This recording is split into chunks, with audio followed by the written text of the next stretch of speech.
یا نفلی اعمال کر لیتا ہے اللہ تعالیٰ اس سے راضی ہو جاتا ہے، اللہ تعالیٰ اس سے خوش ہو جاتا ہے۔ آپ دیکھیں روزوں کے تعلق سے عام دنوں میں ہمارے اندر یہ سعود پورے ایشیائی ممالک کے اندر رواج بہت کم ہے کہ ہم لوگ نفلی روزوں کا اہتمام نہیں کرتے۔ کیوں؟ کیونکہ ہم دیکھتے ہیں کہ اکثر جب ملکوں میں چاہے انڈیا، پاکستان، نیپال، بنگلہ دیش، ان علاقوں میں اگر آپ دیکھیں یہاں پر نفلی روزوں کا اہتمام بہت کم ہوتا ہے، لیکن عرب ممالک کے اندر نفلی روزے ایسا رکھتے ہیں گویا کہ وہ روزے فرض ہوں۔ سوموار کا روزہ، جمعرات کا روزہ، آپ اگر مسجد نبوی میں دیکھیں گے کہ ان دنوں کے اندر لوگ ایسے عصر کے بعد جم کر بیٹھ جاتے ہیں لگتا ہے کہ رمضان کا مہینہ ہے۔ عام دنوں میں سوموار کا روزہ، جمعرات کا روزہ، ایام 20 کے روزے، اللہ کے نبی صلی اللہ علیہ وسلم جو نفلی روزے رکھتے تھے ان کا اہتمام اب بھی عربوں کے اندر موجود ہے اور پابندی کے ساتھ۔ لیکن ہمارے ان ملکوں کے اندر ہم یہ سمجھتے ہیں کہ فرض رکھنا ہی مشکل کا، ہمارے فرض روزے ہی نہیں رہے ہوتے ہو پاتے تو ہم نفل روزے کہاں سے رکھیں گے؟ ہماری زکات ہی نہیں نکل پاتی ہے تو ہم نفلی صدقات و خیرات کہاں سے کریں گے؟ جو اصل زکات نکلنی تھی وہی نہیں نکل پائے تو نفلی صدقہ کون دے گا؟ نفلی خیرات کون کرے گا؟ عام دنوں میں اٹھا کر کسی غریب کو کون دے گا؟ جبکہ اللہ نے کہا 2.5% اگر انسان کے پاس 7.5 تولہ یا اگر 12 کے حساب سے 8.5 تولہ اگر سونا اس کے پاس موجود ہے تو اس کے اوپر 2.5% زکات بن جاتی ہے، تو اس زکات نکالنا واجب ہو جاتا ہے۔ انسان اس میں بھی چالاکی کر کے وہ زکات جو ہے انسان نہیں نکل پاتا۔ ہمارے ملکوں کے اندر اصل جو زکات نکلنی تھی وہی نہیں نکل پائی تو نفلی صدقات و خیرات کہاں سے ہو پائے؟ جبکہ وہ واجبی امر ہے۔ جیسے کہ ابن عمر کی روایت، اللہ کے نبی صلی اللہ علیہ وسلم نے فرمایا عن ابن عمر رضی اللہ عنہما قال قال رسول اللہ صلی اللہ علیہ وسلم بني الاسلام على 5 شهادة ان لا اله الا الله وان محمد رسول الله واقام الصلاة وايتاء الزكاة وصوم رمضان وحج بیت اللہ، تو اس میں وَإِيتَاءِ الزَّكَاةِ زکات کا ادا کرنا واجب امر ہے۔ اگر اس میں کوئی ڈنڈے مارتا ہے، زکات نہیں نکال پاتا تو وہ گنہگار ہوگا، قیامت کے دن وہ زکات اس کے لیے کیا بنے گا؟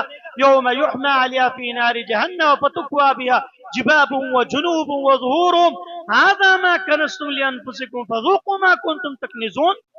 یہی مال، یہی دولت تمہارے لیے کیا بن جائے؟ اسلحے کی شکل بن جائے گا۔ اس کو لے کر اللہ رب العالمین ان کے پہلوؤں کو، ان کے سروں کو داغے گا۔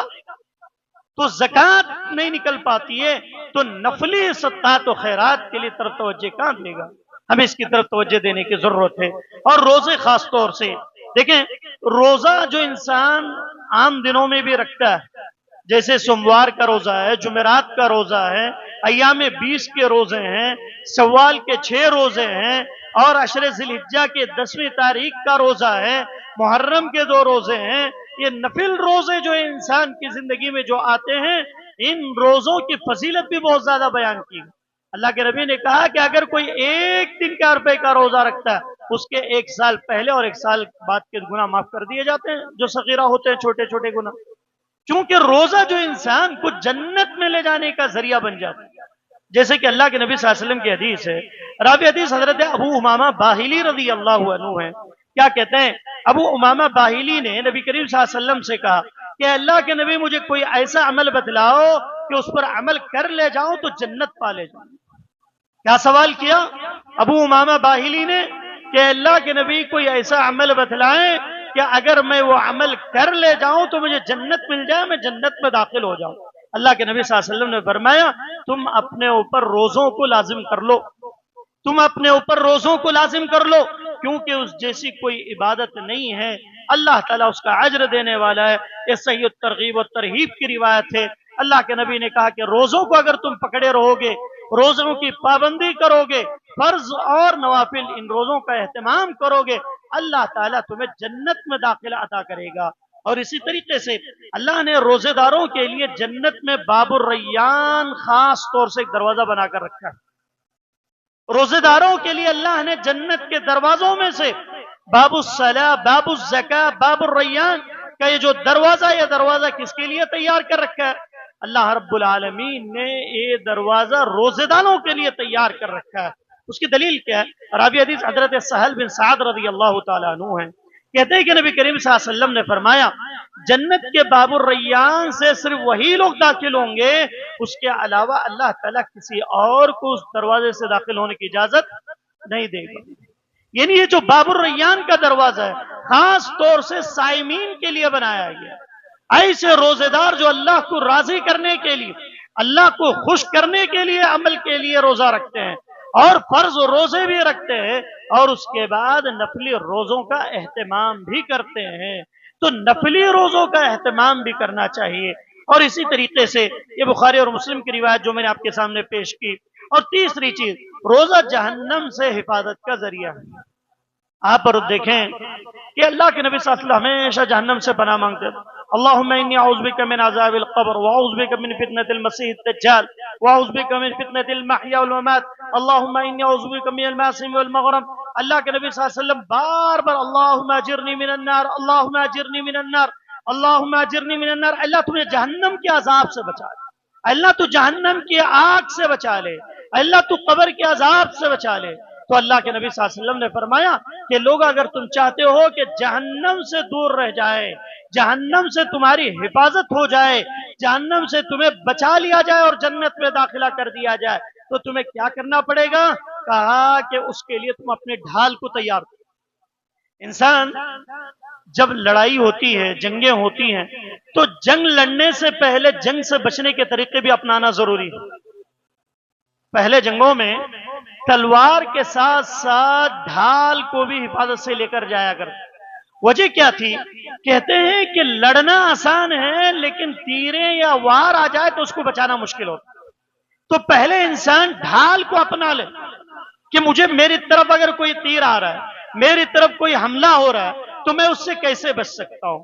اللہ کے نبی نے فرمایا اگر تم جہنم سے بچنا چاہتے ہو تو اپنی ڈھال کو تیار کرو۔ وہ ڈھال کیا ہے؟ اللہ کے نبی کہتے ہیں الصیام جنہ، کہ روزہ جو ہے تمہارے لیے جہنم سے بچانے کا ڈھال۔ جہنم سے تم بچنا چاہتے ہو تو روزہ رکھو۔ روزہ کیا کرے گا؟ تمہیں جہنم سے بچا لے گا، جہنم کے عذاب سے تمہیں دور کر دے گا، جہنم کے عذاب سے اپنے آپ کو تم بچا لے پاؤ گے۔ کیونکہ انسان آپ دنیا میں دیکھتے ہیں کہ حملے کرنے والے کر لے جاتے ہیں، اس کے بعد کے تدابیر اپنانا بہت ضروری ہوتا ہے کہ بھئی اگر حملہ ہو جائے تو کیا حال ہوگا۔ آپ دیکھیں کئی ممالک کے اندر آگ لگ جاتی، اسرائیل کے اندر کئی بار آگ لگ گئی جس کی وجہ سے تباہ و برباد ہو گئی، اللہ کی طرف سے عذاب کی شکل اختیار ہو گئی۔ لیکن ان لوگوں نے اتنی احتیاطی تدابیر اپنائی کہ اگر آگ لگ بھی جائے تو گھر کے اندر تک نہ آنے پائے۔ ایسا سسٹم تیار کیا کہ انڈر گراؤنڈ کے اندر بھی وہ لوگ داخل ہو جائے کئی لوگ، لیکن اس کے باوجود بھی اللہ کا جب عذاب آ جاتا ہے تو کوئی بچ نہیں پاتا۔ تو کیا مطلب؟ انسان دنیا کی آگ سے بچنے کے لیے، دنیا کے نقصانات سے بچنے کے لیے احتیاطی تدابیر اپناتا ہے۔ تو کیا کبھی ہم نے جہنم سے بچنے کے لیے احتیاطی تدابیر اپنائی ہے؟ کیا جہنم سے بچنے کے لیے اس کو ڈھال کو تیار کیا ہے؟ کیا ہم نے روزوں کا اہتمام کیا؟ کیا ہم نے نفلی روزوں کا اہتمام کیا؟ کیا ایام 20 کے روزے ہم نے رکھے؟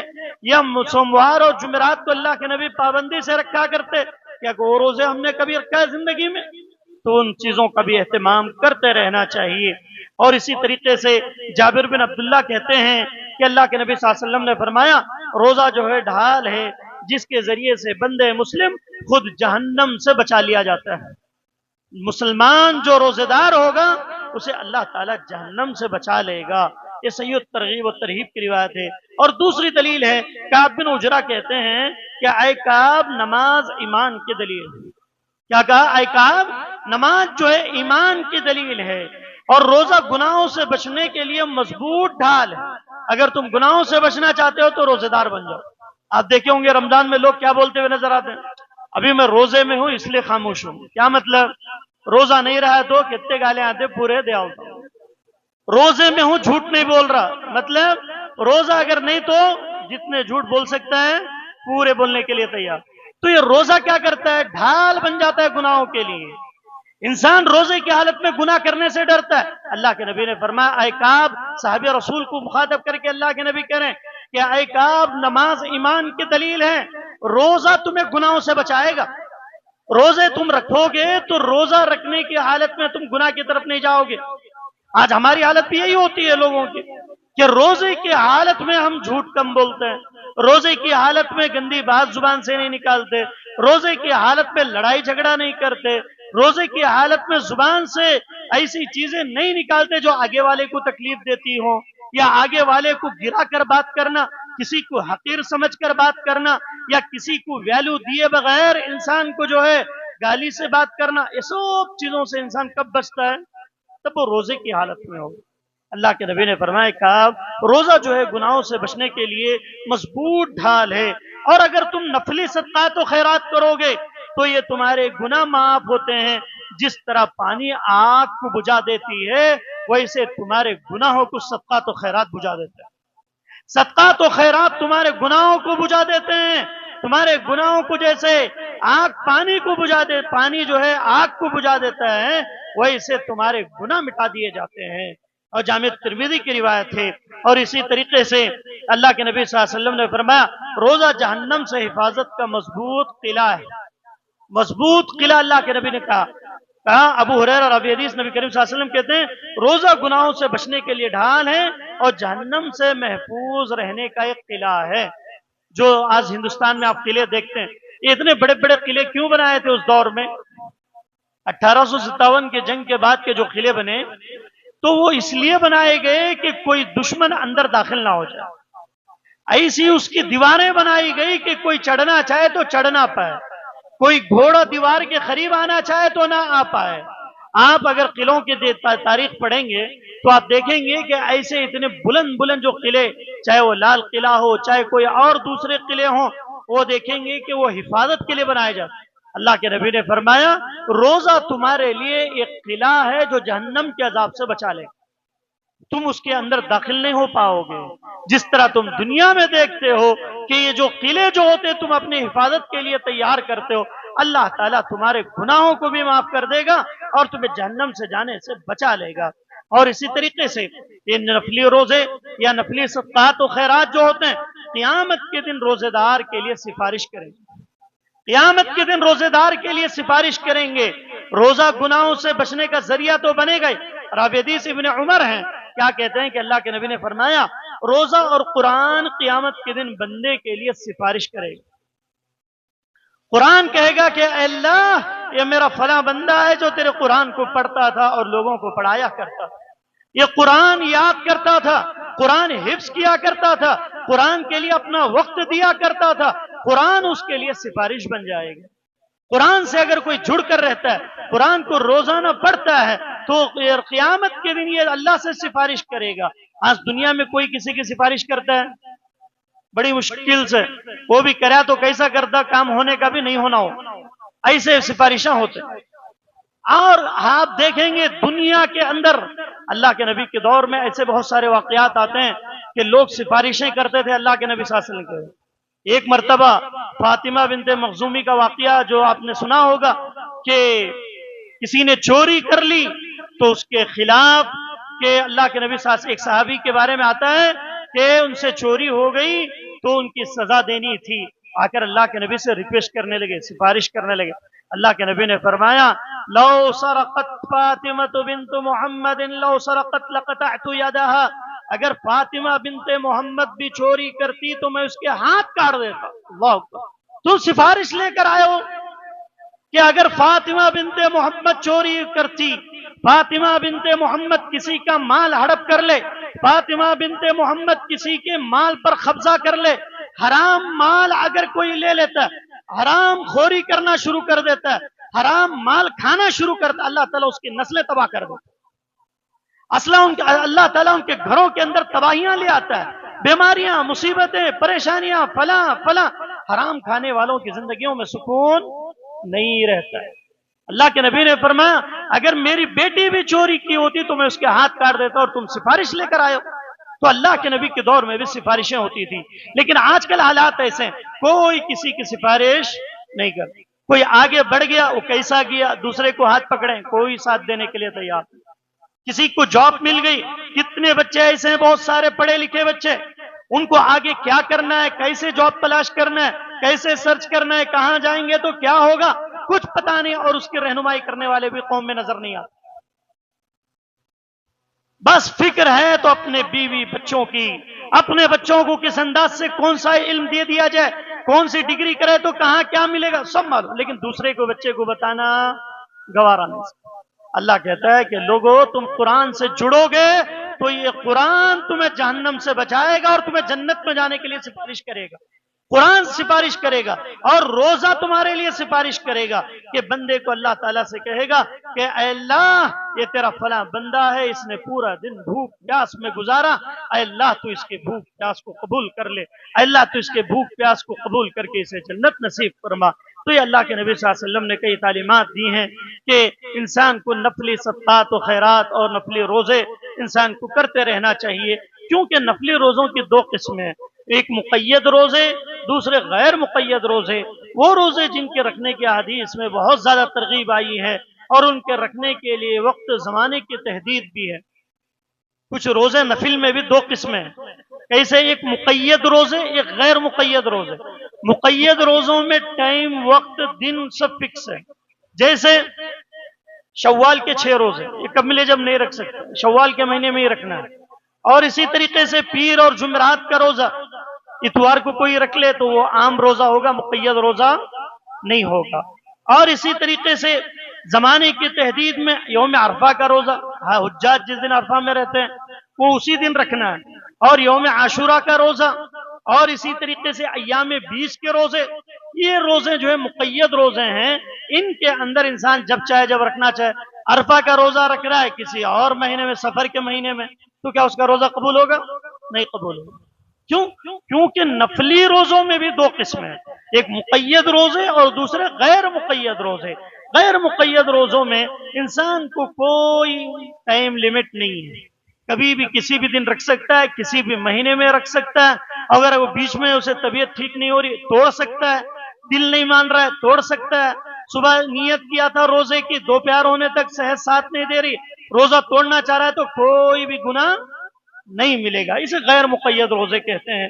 اللہ کے نبی صلی اللہ علیہ وسلم نے فرمایا کہ لوگوں تم ان روزوں کا خاص طور سے اہتمام کرو، یہ روزے تمہارے لیے میزان میں جو ہے بھاری بن جائیں گے۔ اللہ کے نبی شوال کے 6 روزوں کے بارے میں کہتے ہیں من صام رمضان ثم اتبع ستا من شوال كان كصيام الدهر، کہ ابو ایوب انصاری راوی حدیث ہیں، جو کوئی رمضان کے روزے رکھتا ہے اس کے بعد شوال کے روزے رکھتا ہے گویا کہ اس نے سال کے روزے رکھے۔ اور اسی طریقے سے من جاء بالحسنۃ فلہ عشر امثالها، اگر کوئی ایک نیکی کرتا ہے اللہ تعالیٰ اسے 10 نیکیاں کرنے کا ثواب دیتا ہے، 10 نیکیاں کرنے کا ثواب ملتا ہے۔ اور عرفہ کا روزہ، ابو قتادہ کہتے ہیں کہ نبی کریم صلی اللہ علیہ وسلم نے کہا عرفہ کا روزہ رکھنے والا 1 سال اگلے اور 1 سال پچھلے گناہ اس کے کیا ہو جاتے ہیں؟ معاف ہو جاتے ہیں۔ اور اسی طریقے سے ماہ محرم کے روزوں کے بارے میں اللہ کے نبی نے فرمایا افضل الصیام بعد رمضان شہر اللہ المحرم وافضل الصلاة بعد الفریدہ صلاة اللیل، صیام میں سب سے افضل روزے رمضان المبارک کے بعد محرم کے روزے ہیں، رمضان المبارک کے بعد سب سے افضل روزے ماہ محرم کے روزے ہیں۔ اور فرض نماز کے بعد جو ہے سب سے افضل نماز جو ہے تہجد کی نماز۔ اللہ کے نبی نے فرمایا اگر کوئی فرض نماز کے بعد سب سے امپورٹنٹ نماز ہے تو کون سی نماز ہے؟ تہجد کی نماز ہے۔ اور اسی طریقے سے عاشورہ کے روزے کے بارے میں کہتے ہیں ابن عمر کہتے ہیں دور جاہلیت کے لوگ 10ویں محرم کا روزہ رکھا کرتے تھے، رمضان کے روزے فرض ہوئے تو نبی کریم صلی اللہ علیہ وسلم نے فرمایا اگر میں اگلے سال زندہ رہوں گا تو 9ویں اور 10ویں، اللہ کے نبی نے فرمایا کہ 2 روزے بھی میں رکھوں گا۔ اور اسی طریقے سے اللہ کے نبی صلی اللہ علیہ وسلم نے پیر کا روزہ اور جمعرات کے روزے کو اللہ کے نبی صلی اللہ علیہ وسلم پابندی کے ساتھ رکھا کرتے تھے۔ حضرت اما عائشہ کہتی ہیں کہ اللہ کے نبی پیر اور جمعرات کے روزے کو تلاش کرتے تھے، اس کی وجہ یہ ہوتی تھی اللہ کے نبی کہتے کہ یقرض الاعمال یوم الاثنین والخمیس فاحب ان يعرض عملی وانا صائم، کیونکہ اللہ تعالیٰ کے پاس پیر اور جمعرات کے دن لوگوں کے اعمال پیش کیے جاتے ہیں۔ جب اللہ کے پاس اعمال پیش کیے جائیں تو میں کس حالت میں ہونا چاہیے؟ اللہ کے نبی کہتے تھے کہ میرے جب اعمال اللہ کے پاس پیش کیے جائیں تو میں روزے کی حالت میں، کیا کہتے تھے؟ جب اعمال میرے پیش ہوں اللہ کے سامنے تو میں اب اللہ کے سامنے وَأَنَا صَائِمٌ، میں روزے کی حالت میں رہ کر جاؤں تاکہ جو ہے میرے روزے اور میرے صدقات و خیرات جو ہیں اللہ کے پاس قابل قبول ہو جائیں۔ تو یہ نفلی نماز، نفلی صدقات و نفلی خیرات اور نفلی روزوں کے تعلق سے میں نے آپ کے سامنے رکھا۔ اللہ رب العالمین سے دعا گوں کے بارے الہ کہنے والے کو کہنے سے زیادہ، سننے والوں کو سننے سے زیادہ عمل کی توفیق عطا فرما۔ اللہ سیاکاریوں سے بچنے کی توفیق عطا فرما۔ اللہ گناہوں سے دور رہنے کی توفیق عطا فرما۔ اللہ جتنے لوگ بیٹھے ہوئے ہیں، اللہ جو لوگ پریشان ہیں، اللہ ان کی پریشانیوں کو دور فرما۔ اللہ جو لوگ مصیبت زدہ ہیں، اللہ ان کی مصیبتوں کو دور فرما۔ اللہ جو لوگ تنگیوں کے شکار ہیں، اللہ ان کے لیے آسانیاں پیدا فرما۔ اللہ جو لوگ بیمار ہیں، اللہ انہیں شفاء کاملہ عاجلہ عطا فرما۔ اللہ صحت تندرستی عطا فرما۔ اللہ صحت تندرستی عطا فرما۔ اللهم اذهب البأس رب الناس واشف انت الشافي لا شفاء الا شفاؤك الا شفاء لا يغادر سقما۔ اللہ جتنے لوگ بیمار ہیں، مریض ہیں، ہر گھر میں کوئی نہ کوئی پریشانیاں مبتلا ہیں، اللہ سب کی پریشانیوں کو دور فرما۔ اللہ جو لوگ قرضدار ہیں، اللہ ان کے لیے کوئی ایسا سبیل نکال دے کہ وہ لوگ حلال روزی کھانے والے بن جائیں، حرام خوری سے بچنے کی توفیق عطا فرما۔ اللہ فرائض کے ساتھ ساتھ نوافل کا اہتمام کرنے کی توفیق عطا فرما۔ اللہ سب سے پہلے مجھے عمل کی توفیق عطا فرما۔ اللہ سامعین کو عمل کی توفیق عطا فرما۔ آمین۔ والسلام علیکم ورحمۃ اللہ وبرکاتہ۔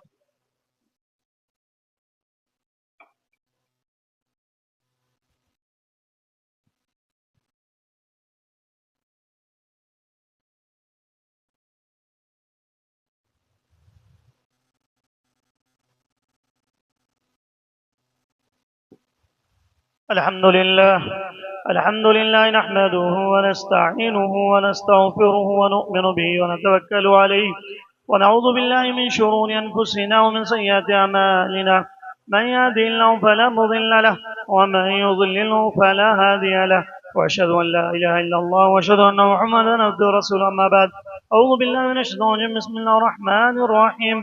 إن الله يأمر بالعدل والإحسان وإيتاء ذي القربى وينهى عن الفحشاء والمنكر والبغي يعظكم لعلكم تذكرون. اذكروا الله يذكركم وادعوه يستجب لكم ولذكر الله تعالى أعلى جل وعلا.